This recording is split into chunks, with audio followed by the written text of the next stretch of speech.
Hello everyone, I'm Jeremy Geckner with the Front Row Movie Reviews, and this is your weekly box office report with stats from our friends over at boxofficemojo.com. What's coming in at number one this week, again, was Disney and Pixar's Coco. This, in its second week of release, brought in another $27.5 million to bring its US total up to $110 million. And this is joining now only a handful of Pixar films to ever cross the $100 million threshold that quickly in just 2 weeks of release. So good on you, Pixar. Keep dominating. Coming at number two this week in its third week of release is WB's Justice League. This superhero team-up movie brought in another $16 million in its third week of release to bring its US total up to $197 million, and its worldwide total now sitting at $570 million. And I gotta tell you, for as big a budget as the thing had, as it is rumored to have gone over $300 million with the reshoots, this has got to be a colossal disappointment for Warner Brothers, and as our own Scott McFarlane has said, people are probably going to lose their jobs over this one. Coming in at number three this week is the little drama that just continues to chug right along, Wonder. This brought in another $12 million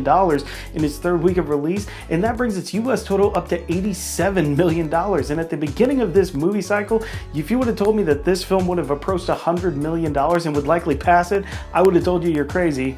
Goes to show you what I know. This is an amazing total for this little film. Coming at number four this week is Thor Ragnarok in its fifth week of release with another $9.8 million. In its fifth week of release, this now puts its US total at $291 million and its worldwide total at $818 million. Now, I know I said that I thought this had an outside shot of getting to $1 billion, but unfortunately, there's just not enough markets left for that to happen. But this will go past $300 million at the US box office, and that is a huge win all around for Disney and Marvel. And rounding out the top five this week in its fourth week of release is Daddy's Home 2. This comedy sequel brought in another $7 million in its fifth week of release, and that brings its US total up to $82 million.